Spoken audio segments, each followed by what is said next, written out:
Hello, everybody, and welcome to the Sellerboard Show. My name is Vladi Gordon, and in this episode, I'm joined by Dugan from the UK, an Amazon seller. He's doing it full time since a couple of years, and he started actually by selling second-hand stuff on Amazon. And this I find very interesting because we've never had anybody talk about selling second-hand through FBA.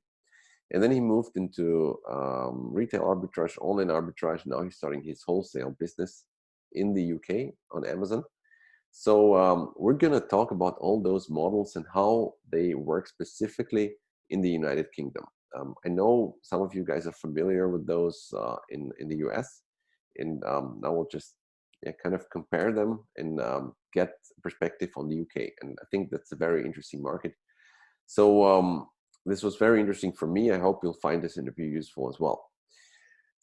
Please press the like button if you find this content useful and subscribe to our channels. We're inviting experts on Amazon FBA and are trying to bring you useful content every couple of weeks on this channel. Before we start, I would like to talk quickly about ourselves. Sellerboard.com, we're profit analytics service for Amazon FBA sellers. We have a free trial, one free 1 month trial. Please follow the link in the description. After that, it's only $19. And our vision is to provide the most accurate financial analytics and the most easy to use interface, and packed with the absolutely insane amount of features and additional modules for $19. So check out our product. The link is in the description. There's a free demo account which you can view without actually registering. You can just click the demo button and you'll immediately see our demo account populated with demo products. So now let's start the show.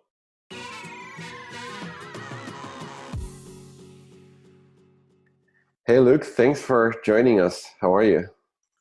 Yeah, great, thanks. Yeah, thanks for having me.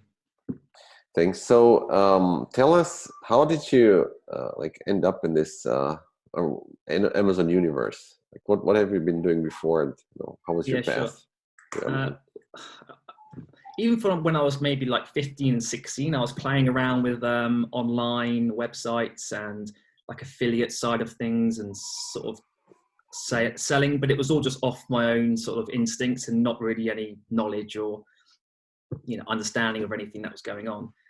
And I sort of tried things over the years, or I researched a lot because I did business at university basically, and I wanted to figure out a way to go into it for myself. But I didn't want to just force something that I just to start my own business. I didn't want to force anything. So I sort of got a job like most people do, mainly in the finance area, just whatever sort of came up. Did that for maybe 4 or 5 years. But I always knew I wanted to do something online if I could.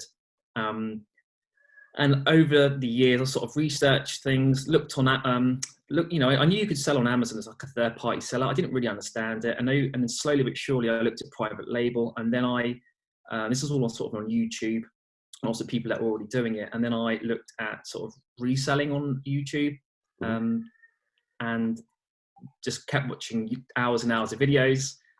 Then I was like, right, I'm going to get, the basics to start, and just started it part-time, mainly selling second-hand products on Amazon.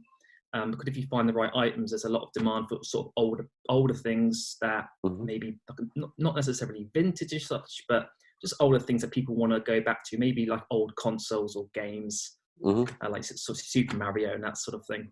And then slowly progressed to actually reselling, obviously new products, where wholesale and all that sort of area. And now I do it full time. I've been doing that for 4 years now. Oh wow! And that's sort of like, that's sort of my core business. But I do a lot of other areas, which may be like coaching, helping people get into the area, and sort of giving guidance and videos on through my YouTube channel on how to even go about starting your own reselling business on Amazon. Very cool. Look, that sounds interesting. I have actually a lot of questions about every single step, but one question before that. So you're mainly focused on Amazon UK, right? or are you It selling is. internationally? I do sell in Europe, but because there's been a lot of sort of changes around the whole Brexit side of things, because obviously we're the UK, and I don't do pan-European, which is where you store your stock in their countries. I just do it EFN, European Fulfillment Network. So the core of the business is the UK, and I may do maybe 5 to 8% of my sales in Europe, maybe up to 10, maybe at Christmas time. But the majority of it is the UK. Okay, that sounds cool. Look, you mentioned secondhand. I actually never talked to anybody who's selling secondhand. So tell us more about this. How does this even work? You can obviously sell secondhand on Amazon, right? But that's not so obvious to most of people, I believe. Yeah, I mean, it's more maybe on new products, like day-to-day products. There's not really going to be anything, if you're buying a laptop or something, because most of the time people want brand new, and a lot of people don't really go about selling that sort of thing. But I started off selling.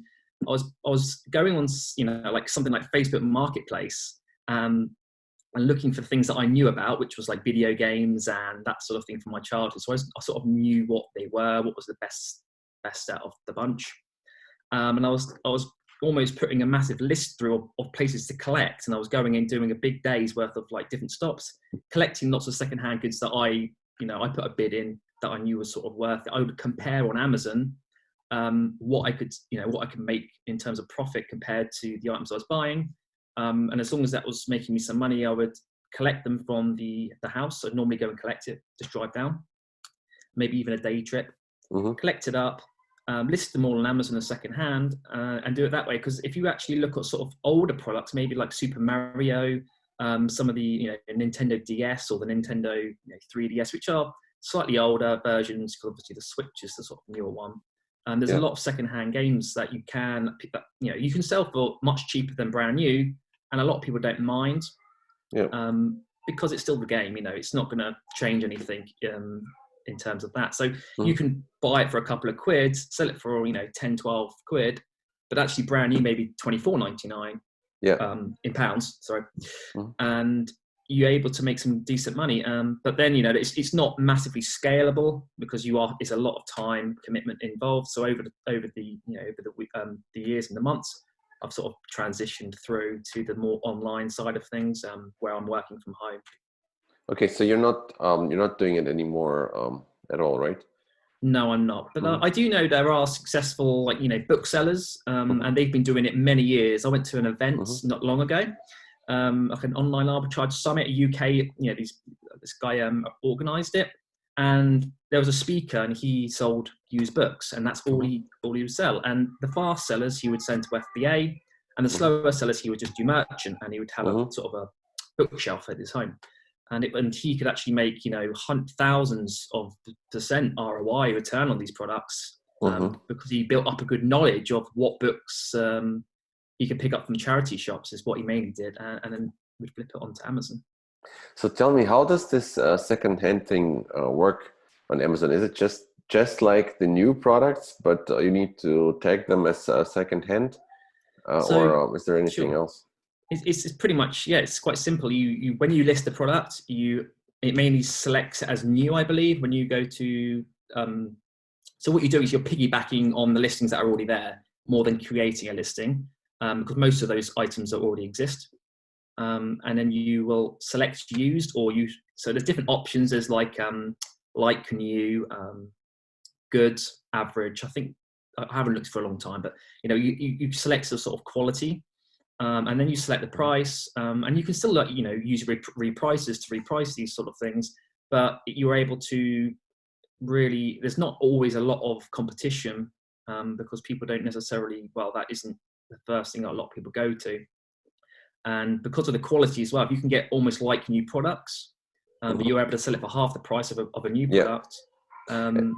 That's where it's sort of And what about like the shipping? Did you mostly ship them through FBA, or does it even work? Like so everything I used to do was FBA. I've tried merchant fulfilled on a handful of products just to see, but everything could be done exactly the same as you would do.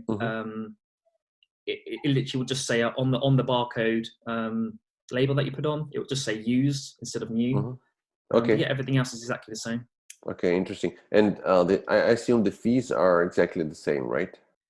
Yeah, I can't remember off the top of my head now because it's like 4 years back, but I do remember the sort of referral fees, and that were almost.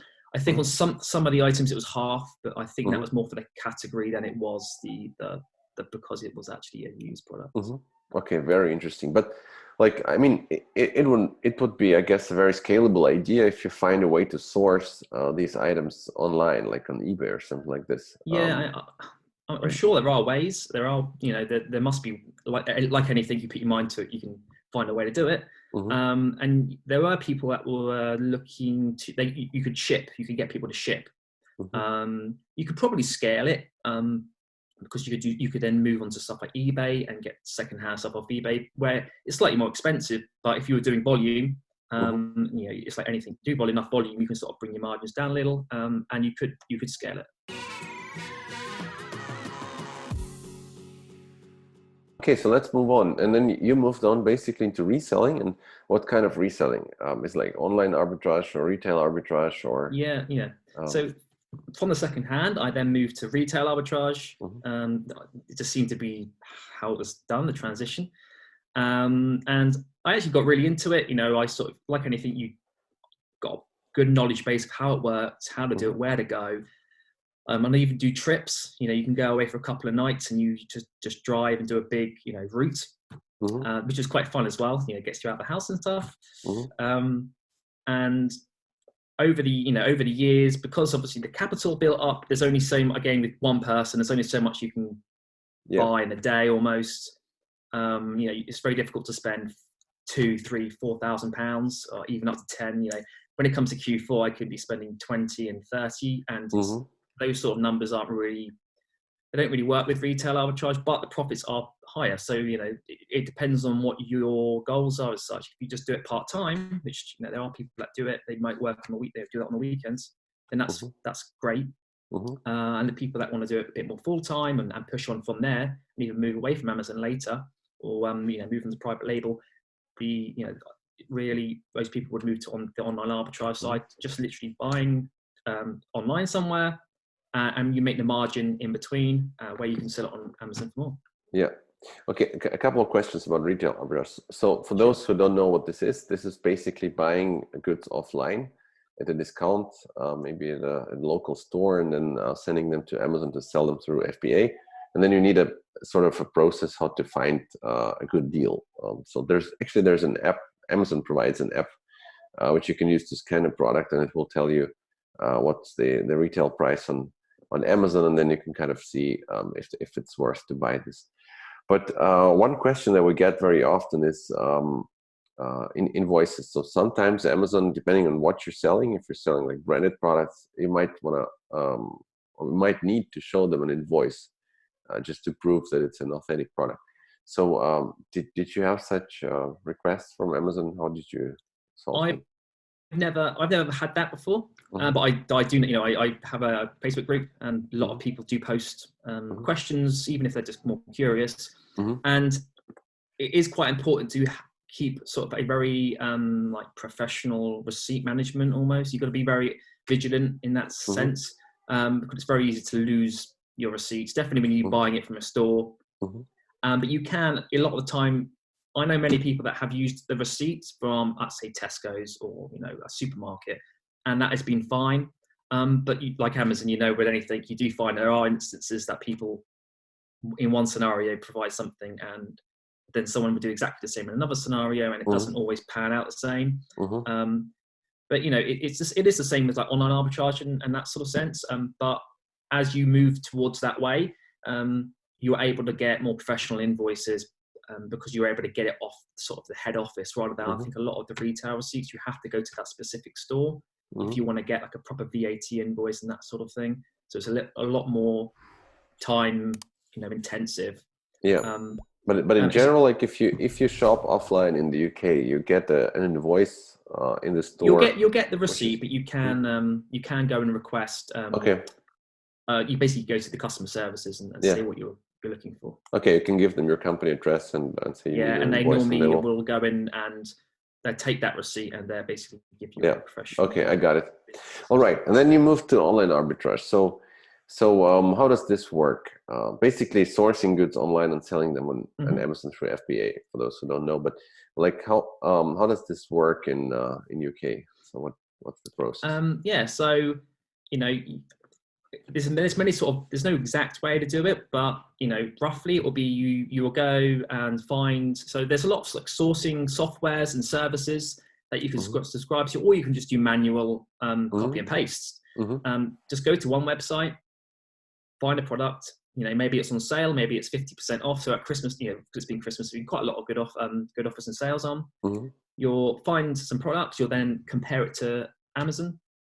And usually if Amazon aren't selling the product, because usually their products are very competitively priced, so you'll sort of stay clear of that. Find the products that you're more sort of general third-party sellers. And there's lots of Chrome extensions you can use to figure out your profits and your margins. And just going through the different items that there are and finding which ones are worth basically buying.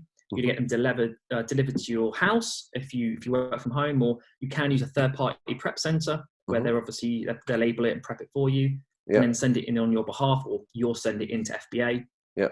And you'll then, most of the time, they set their prices depending on how much they bought it for, and sell it that way. Okay, so we've talked to some guys who are doing that in the US. So my first question about UK is, does this business model make sense? Are you able to find products or forks, as we call them, basically products with high difference between the price of Amazon and on Amazon? Sure. I mean, I do know that with the US, it can be a lot harder in terms of the marketplace. They clamp down a lot harder. So you may be gated or branded in categories which you're not in the UK. So it is easier in that sense because you're able to sell in like, for example, a Disney product or that sort of thing, or Lego.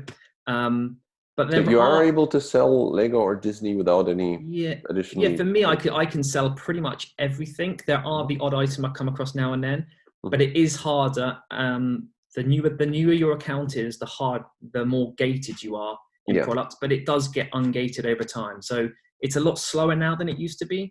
But if you're looking to, if you're not looking just to make money quick in 3 months and then disappear, if you're looking a year and moving on that way, then you're able to either get auto ungated, which is just you push through the volume and the sales and you'll get auto ungated, or you can get ungated through wholesalers with like minimum 10 quantities of this and that, or to get ungated that way. So what was the question that we were just talking about? I guess does this business model make sense? Like, are you able to find enough arbitrage possibilities in the UK? I feel there is plenty, because no matter what the situation, the scenario, you can always work outside the box and find what others are doing, maybe not do that, or do half of what they're doing. Because if too many people do the same thing, it usually will mean that there's not profitable products, because everyone's going the same route and everyone's competing, and then no one makes any money because they're all undercutting, looking to make a sale. So I normally sort of create a nice hybrid between some sourcing softwares where I'm giving like 10 deals a day, where I'm able to maybe buy a couple of those every day, or 10 a week or 10 a month. And then I'm able to complement that with like a replenishable side of things, which may be more on groceries or bundles. So packs of 6 of one item instead of just one item like you would most of the time. You bundle them up where you have a lower FBA fee because it's only one item shipped, but it's actually 6 items. And so you're able to make some decent margins that way. But I think there are many different ways, if you just really sort of strip it back and look, to make some decent money. And there's always deals out there. It's just looking and trying to just build on your knowledge and looking for all the new ways that you can sort of do it. Can you give us an example, like for somebody who wants to start online arbitrage in the UK, maybe just one example of a site which would be like potentially interesting for sourcing? Yeah, so sure. So there's 2 sort of main ways you can go about doing it. There's sourcing softwares, which are like automated programs which you go on, like FBA Wizard or Tactical Arbitrage, where you type in what you're looking for, what web, stores you want to look sort of search, the minimum ROI, the profits, and all those sort of numbers.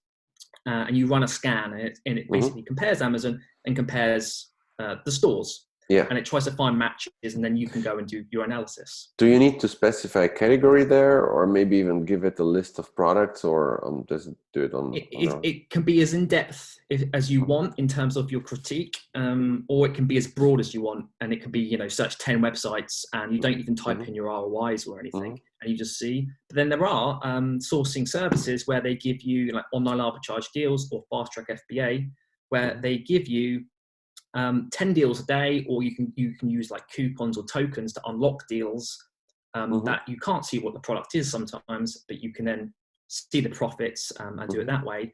And they're both pros and cons for both, where like you might not be able to sell some of the products that you're given if you're newer, if it's sort of through the service side, because you are given 10 to 15 products a day and you might not be able to sell them all. But again, they will actually be perfect hits. They will be legitimate like purchases and sales, where on the software side you can get a lot of mismatches because it's only so good as the code behind it, isn't it? And like, how are they finding 10 deals a day? Do they basically use the same software and then refine it manually, or do you have an idea how these services work? I mean, I'm sure they have access to these, and in the past I believe they would have used these services. But the way that I understand it now is most of the time they have a team of virtual assistants, which are based mainly in the Philippines. And they, because their time compared to Europe is sort of the previous evening. So now it would be like 8 o'clock at night or 9 o'clock at night, as it could be in the morning now. So while we're sleeping, they go away and source products or find the products, mainly through copy and paste or techniques they've obviously built up. And then they will go through to maybe a senior VA who will then check the deals to make sure they meet certain criteria. And then they'll be presented on the sheet as one of the 10 or one of the 15 or however many you subscribe to. Very cool.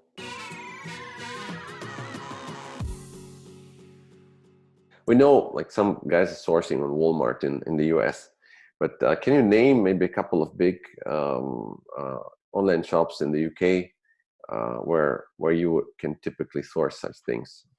I mean, there are quite generic or well-known companies or websites. They could be anything from The Entertainer or the Early Learning Centre, Tesco's, Sainsbury's, Asda, Ocado. Okay, cool. But then there are others which are sometimes based in Europe. I think AZ1 Toys or something similar to that, where sometimes personally I don't source from these sort of, I call them like second tier websites, because I stick to sort of the well-known companies over the slightly unknown, because you never know, like with sort of fake products, it's quite like a big thing on Amazon are clamping down, and I want to have as almost like the perfect invoice if they ever ask for it, rather than some website that no one's ever heard of, which you can buy, and they, a lot of them will be fine, but I don't personally go to those. Okay, and what about the invoices? Like all those shops you named, the big shops, will they give you an invoice?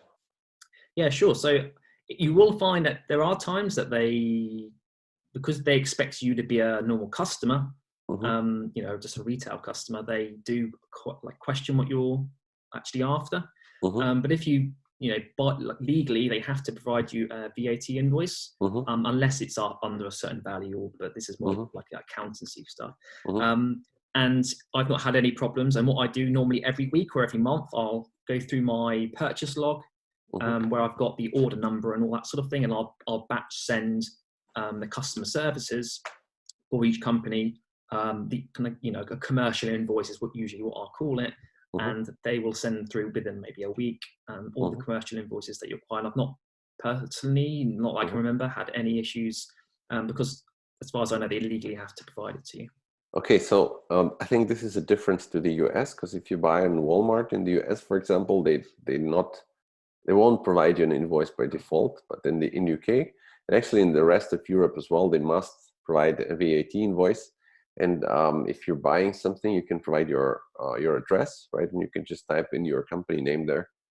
So you will automatically kind of get an invoice. By the way, in Germany, I would say like 99.9% of online shops send you the invoice automatically. So when you're checking out, you're just typing in your shipping address and your invoice address, and then you'll get the invoice by mail, or it will be in the package. So that's nice, yeah. that's kind of automated. Okay, cool. And your experience is that those invoices normally, unless you buy from some very small shops that are not known or so, but that those invoices are normally accepted. Because like if you buy at a retail store, I don't know, Amazon actually probably doesn't want sellers to source in retail stores, right? They want you to like buy from the manufacturer. So it's there's no exact science to it. Most of the time, 99% of the time, or I've never had to do it myself, so it's very difficult to give my opinion, but I can only go off what I've seen from others that are doing exactly what I'm doing. There's not, even with the retail receipts from Tesco, Sainsbury's, the sort of the bigger name ones that I mentioned, there's been no problems. And with the actual invoices, because when I actually look at the detail on them, that it will state your business name, and it might be from like the Disney store. So it would be a Disney product, and there's no reason why that wouldn't be accepted, because it would be almost exactly how it would be if you were buying from them directly. Yeah. Okay. Very cool. All right. So eventually you moved to wholesale though, or are you still doing online arbitrage?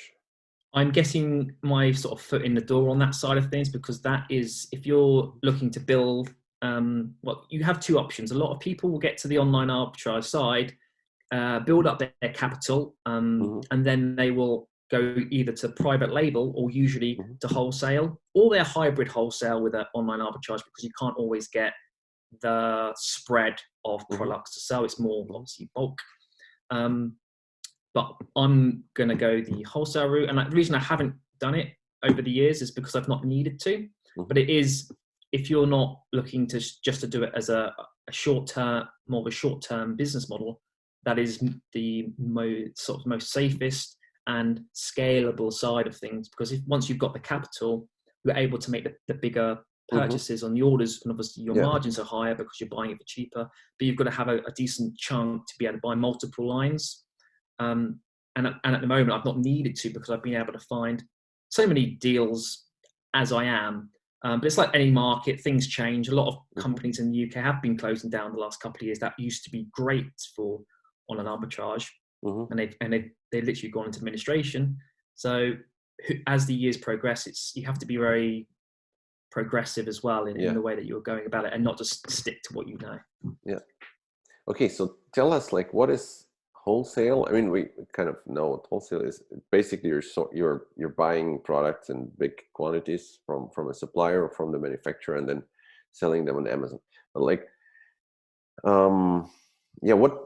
what is, maybe, I don't know if you're familiar with wholesale in the US, but what is like special about UK, or how does this work in UK? Can you, maybe from the business side first, can you even get like good deals, or are all brands and manufacturers already on Amazon?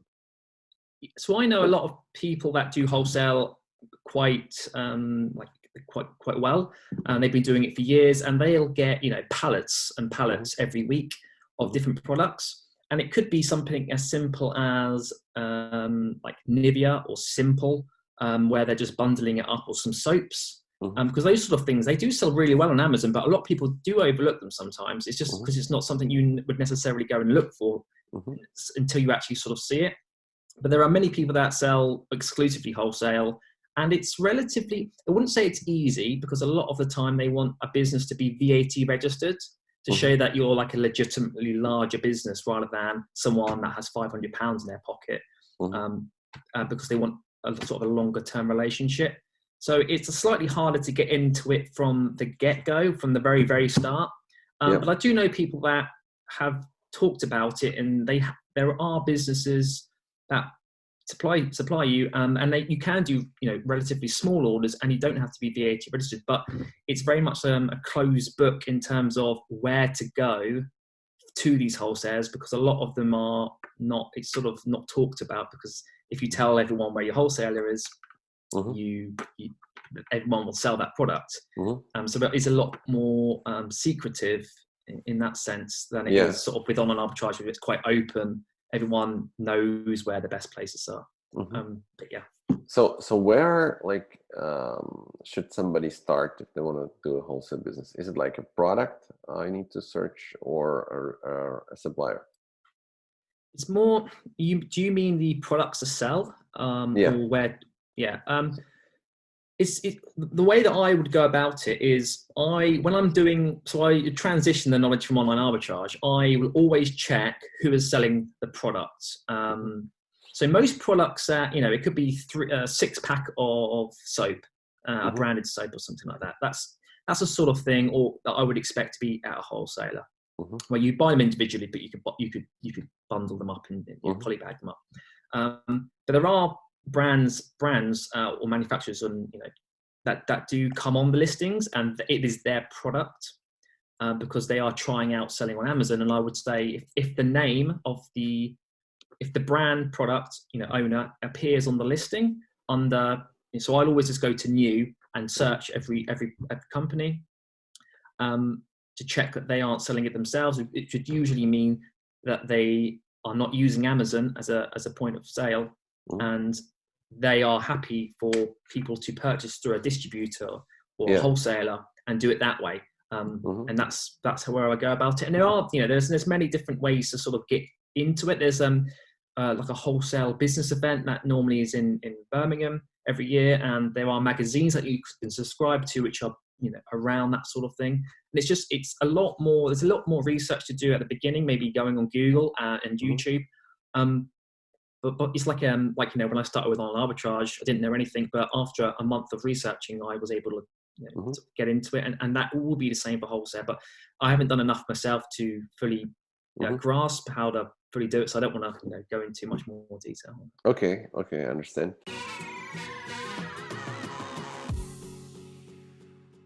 Okay, but basically it's like you first probably decide what niche you'd like to work on, and then you kind of iterate and look at the products, and then see like who's selling those, and in parallel, I guess you would probably look for a retailer, for a supplier, right?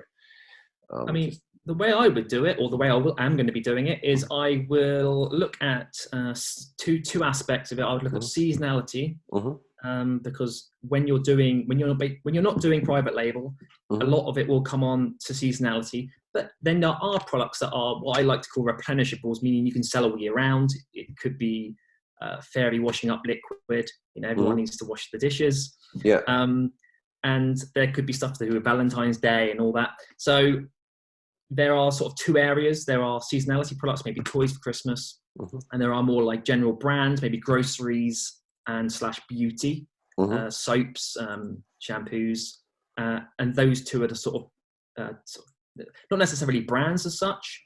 As long as they're well known, as long as they're not, a new third-party brand that's come on and like almost like a private label brand, that's the areas that I'd be focusing on. Okay, cool. I have a couple of more questions. Actually, one about the bundles. So you mentioned bundles, right? So and actually, when I'm shopping on Amazon myself privately, I sometimes, like for example, socks. If you shop for socks, I see listings with like 3 pairs of socks, 6 pairs, 10, 11 pairs of socks, something like this, of a well-known brand, right? And I think, as you said, it's some retailer basically bundling them together and creating a new listing. So is that a valid strategy for online arbitrage or maybe wholesale? Because you'd have to basically promote this listing from scratch, right? Yeah, so you could. It would be the same principle for online arbitrage and wholesale. You can. So if there's just, let's just say there's just the 1 unit of socks. We use socks. I bought that online arbitrage, so I bought that through that method, but someone could have bought it through wholesale as well. So, but there's no way of really comparing because they are the same thing. You can, the way I like to do it is go to the bottom of the Amazon screen, and usually you'll see other products that customers have searched for, and you're able to scroll through. And many of the time it will be that they're not looking for one pair, they're looking for 2 pairs or 4 pairs or 6 pairs or as many as you want to almost go up. And you can then go on and open those pages, and instead of just now selling on one listing, which is the 1 pair, you can now see if it's profitable to sell on the 2 pair, the 4 pair, the 6 pair, the 8 pair, and however many there are. And many times you'll find that the 1 pair isn't profitable, but the others are. Just because of there's only one FBA shipping charge. Usually, yes, there's a slight increase in the percentage of the referral fee, but it's a little bit less overall for the sell price. And if there isn't a 2 pair or 4 pair, or maybe there is a 4 pair, but there isn't a 2 pair, you can go ahead and create the 2 pair. But then there's a little bit more like PPC involved and basic advertising. But I do know successful people that do list very similar item and they're able to gain traction just because the others are so popular that item also comes up over time. It may take a couple of weeks, but actually they don't actually spend any money getting the rankings better. And they are able to actually sell that. So you're able to create almost multiple listings from one product. So basically, if we take some well-known brand which is super popular, and then we make a special bundle, you're saying Amazon will give us credit just because it will kind of understand that it's the same product but a bundle, even without us spending a lot of money on product launch like we do in private label. Is that I wish I knew the exacts. I mean, of course it's all like magic, but a magic algorithm.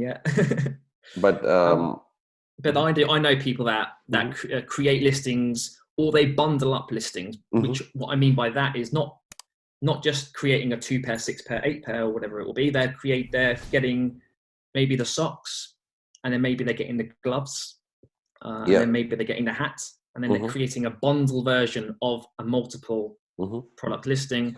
And you could even go into that and create, and it may take a month or it may take a little while, but you don't have to spend anything, and then it will start selling. Nice. Okay, what do you think about this? The following strategy: we take a super well-known brand, let's say, let's not name any brands, but 10 pairs of socks, and then we put a private label keychain or something like this into the package. So it's going to be a bundle of 10 pairs of socks and the keychain, which no one else has, just me, right? Because it's a private label. So this way we kind of are selling branded products, but we have our own listing, which nobody else can piggyback on. So have you ever heard of this method? I mean, I don't know. I understand what you're saying. I know people that when they're looking to get into private label, they don't want to spend loads of money up front and getting something that then they're stuck with hundreds and hundreds of thousands of units because it's their first time. They don't fully understand the grasp of what they're getting into. But to see what maybe is a good product to sell and then progress to full private label with branding and everything, is they look for gaps in the market where maybe there's not a lot of products in that category, and then they put a generic product on that. So let's say socks, where it's just unbranded. They put the sock on, or however many pairs they want. They basically refer to it as their brand or whatever name they give to it, but it would just be that pair of socks. And then if it ranks and sells well with everything, they will then actually fully brand that product and then change the listing. But I don't fully know it. I know that a lot of online arbitrage and stuff like that, even if I create a listing, a lot of people can eventually find the listing as well and do the same thing. So I don't know where exactly that will come in, because I do piggyback on listings, but I don't get involved as much on the creating of the listings and seeing what's on that side. Okay, then one last question. You mentioned VAT and VAT registration. Like, to do online arbitrage in the UK, do you have to be a UK company? So I don't know. I believe, as far as I know, you have to, if you're living outside of the UK, you have to be a UK company and register for VAT from Mhm. day one. Mhm. But if you're in the UK, you can be a sole trader as well, or a limited Okay. company, which are the two Mhm. main designations that Mhm. people usually sign up for beforehand. Mhm. And then you can sell up to 85,000 as of today's date Mhm. worth of sales, I guess, before you have to do any registering for VAT. But I do Mhm. find a lot of foreign sellers that are looking to get involved. They have, there's a bit more of a barrier to entry because they are from day one having to pay VAT, where others that are doing it from the UK don't have Yeah. to. Okay, I understand. So you feel like from outside and you're storing products in the UK, you need to pay VAT. But one thing is, of course, the Brexit, because as of now, we're UK is still part of the European Union. It But is at the moment. after the Brexit, probably something will change. So I do know. All I know with the way that it's done selling in Europe. So if you sell in the UK, most people automatically sell in Europe because it's almost mhm. like a freebie Mhm. at the moment. But the way that they don't start doing all this VAT in all these other countries and have to register for all these different taxes and stuff, which is a bit of a nightmare. You store your stock in the UK, and you just use European fulfillment network. Well, that's what it is at the moment. It may Yeah. change, but where people in Europe, you do appear on European listings in Germany, France, Italy, Spain, Mhm. but it's shipped from the UK, and that way it counts as a UK sale. Yeah. Even though it actually shows up in the other Yeah. countries, it will show up and you'll pay your taxes in the UK, Right. your Mhm. VAT, as if it was sold in, because it is Yes. in a way sold from the UK. Yes. Yeah. And that's the way everyone, and I think there will be changes, but it will be similar to that, with maybe a couple of extra sort of layers in when we actually go to leave. Yeah. Okay, look, so tell us about your coaching and about your Facebook group and your website. Sure. Well, I've got I've got a website, YouTube, and Facebook group. It's called Mhm. Mr. FBA UK. Mhm. Mainly because I focus on UK sellers because that's what I know. Yeah. There The are link, other all the links will be in the description, by the way. things. Mhm. And the reason I created them, I did Amazon for about a year, but I always knew I wanted to do extra layers on top, to just to build up the whole sort of ethos and the network that I sort of Mhm. had. And I saw that there were a lot of sellers online promoting what they were doing, because I learned from some of them, but there wasn't in-depth analysis into different specific areas. It was very broad. Mhm. How to turn £10 into £20, and it wasn't, Mhm. it wasn't. And there's lots of sort of how to use a software, but it wasn't how to use that in conjunction with others. So I created a Facebook group and YouTube maybe 2 years ago, year and a half, and it was giving content, free content. My Mhm. YouTube has 50 plus videos of how to do almost everything with online arbitrage, which I put through on the Facebook group, and everyone there is a big community where we help each other. Mhm. And then a website if people prefer that route, because sometimes people don't like YouTube and want to see it that way. And then everything can be learned for free just by, like most things online, if you spend the time. But I also did coaching on top, because some people want one-on-one, more intensive, like 1 hour sessions a week or 2 hour sessions Mhm. a week, where I really get into the specifics of how I would go about doing things, which doesn't mean it's the right way, because there's many ways to do things. But I know from my experience how I've been successful so far, touch wood. Mhm. But I thought, I take on a select amount of clients every month, because you don't want to be giving away all your secrets to Mhm. 100, 200 people. It's like most things. Mhm. And I will then sort of structure their business and get it into a position similar to how mine would be at that time, with Mhm. what they've got available to them, because everyone's got their own different goals. And then I'll structure it ready for them to then go off on their own and do it that way. Okay, very cool. And like, where can we find you? So we'll put the Facebook group and the YouTube link in the description, and your website. But if somebody wants to book your coaching or apply for your coaching, like, how Sure. would they do it? I mean, there's many different ways that you can message me directly on Facebook. So if you go Mhm. onto the Mr. FBA UK Facebook group, Mhm. I'll be in there. I'm normally always posting videos and content and all that sort of thing. Mhm. You can just message me directly from there. Lots of people do that. Or you can go onto the website, Mr. FBA UK.co.uk, and there's a section on there to do with coaching and mentoring, and then there's details, PDFs, and all that sort of thing where you can look through and see what it is that I do. Okay, cool. Sounds amazing.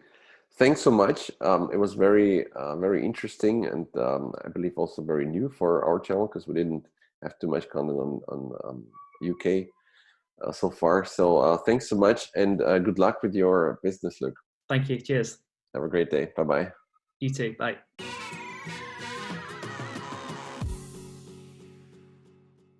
Thank you for watching, guys. What do you think? Did you like this? Would you like to know more about selling in the UK or about these business models like online arbitrage?